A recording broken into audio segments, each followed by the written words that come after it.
er kommet endnu flere mennesker. Vi er faktisk ved at være så mange, at det er svært for dem alle sammen at være på pladsen. Så i den ikke så fjerne fremtid, så skal vi bevæge os til en lidt større plads, Christiansborg Slotsplads nemlig, hvor politikerne sidder inde bagved. Men først skal vi lige have nogle talere, og så skal vi have noget musik, der spiller os hele vejen derhen. Og den første taler, det er Henrik Tjulu fra Bitbureauet, som gerne vil sige et par ord om, hvorfor ACTA er leder. Værsgo, giv ham en stor hånd. Tak skal I have. Det er sindssygt fedt at se, at der er så mange mennesker her på pladsen. Det viser, at internettet kan stå sammen, når vi sætter os for det. Når vi står her på sådan en fin forårsdag i København, så står vi ikke alene. Vi står også sammen med 100.000 af andre mennesker over hele Europa, og endnu flere i resten af verden, der mener, at internettet skal være frit og åbent. Vi står, fordi internettets fremtid er truet. Internettet bliver truet af handelsaftaler som ACTA. Aftaler, der forhandles i hemmelighed for at øge kontrollen med, hvordan vi kommunikerer. Ligesom demokrati kan vi ikke tage internettet for givet. Og ACTA er en trussel mod internettet og et angreb på demokratiet. Derfor står vi her i dag.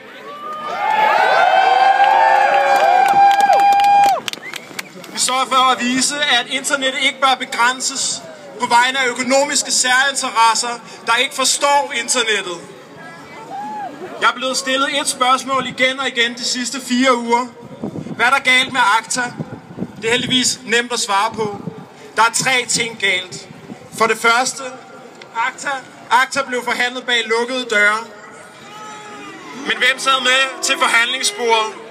Det gjorde menneskerettigheds, borgerrettigheds og forbrugerrettighedsorganisationerne ikke. Det gjorde offentligheden ikke. Det gjorde ikke engang vores folkevalgte politikere. Og hvad foregik der bag de lukkede døre? Det kunne man i lang tid kun finde ud af, hvis man kiggede på Wikileaks. Og det man fandt, det var skræmmende.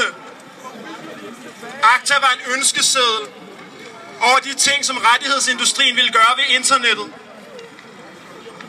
Den blev forhandlet på plads på vegne af rettighedsindustriens lobbyister. Den blev forhandlet, men at lave en aftale om internet, hvor kun rettighedsindustrien er repræsenteret, det svarer til, hvis vi laver udenrigspolitik, hvor det kun er våbenindustrien, der sidder med til bords.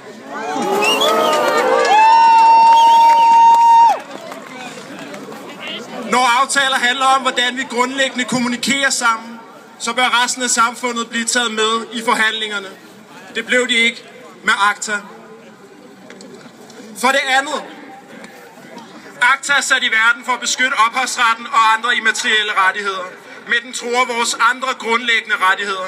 Vi står her ikke for at få fri adgang til gratis musik, film og computerspil, men fordi vi ikke vil tvinges til at købe kultur med en pistol for panden.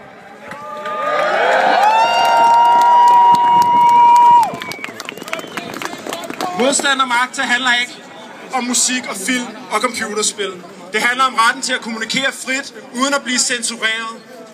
Om retten til at være anonym, uden at blive overvåget. Og så handler det om at være uskyldig, indtil det modsatte er bevist. ACTA er en trussel mod alle de her rettigheder.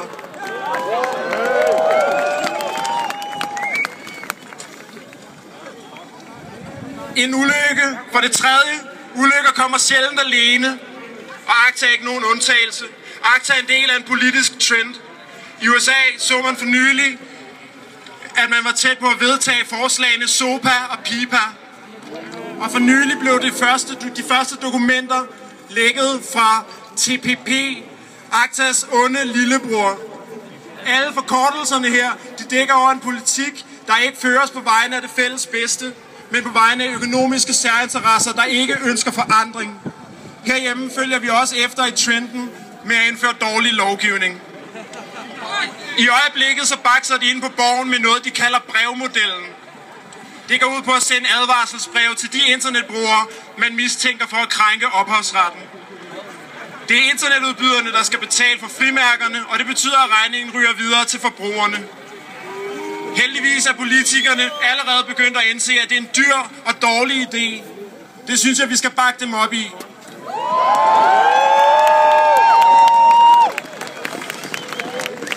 Den trend, som ACTA er en del af, er på ingen måde ny. Gennem de sidste par århundreder er ophavsretten blevet udvidet igen og igen. Og igen og igen er håndhævelsen af ophavsretten blevet strammet. Det er en proces, der fortsætter og fortsætter, hvis der ikke bliver sagt stop. Og det er nu, vi siger stop.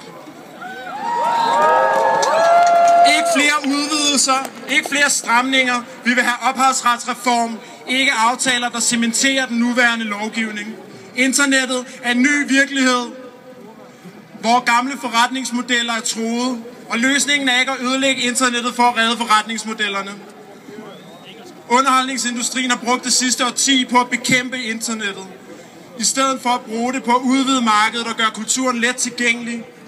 Det gjorde den også, da kassettebåndet truede musikindustrien, da videobåndoptageren truede filmindustrien, og det samme med radioen og pladespilleren og det automatiske klaver. Da trykpressen blev opfundet, der sad munkene også på klostrene og brokkede sig.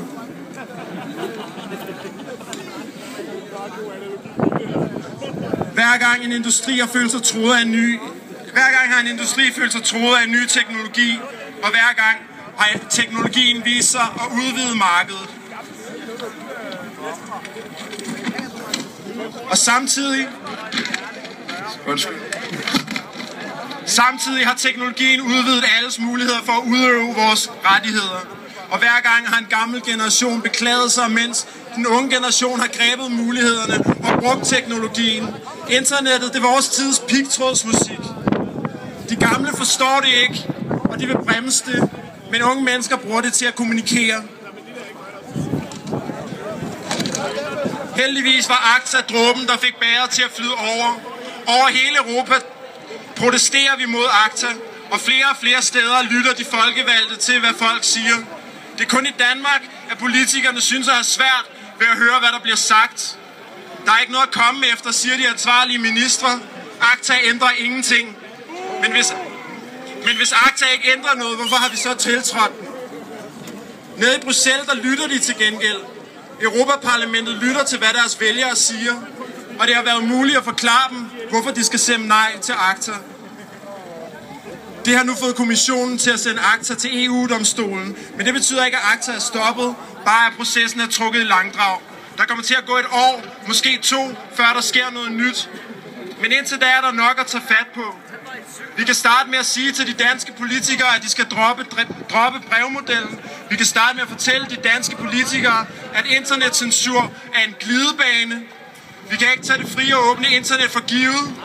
Selv når vi får lagt ACTA i graven, er kampen for internettet ikke slut. Den er knap nok begyndt.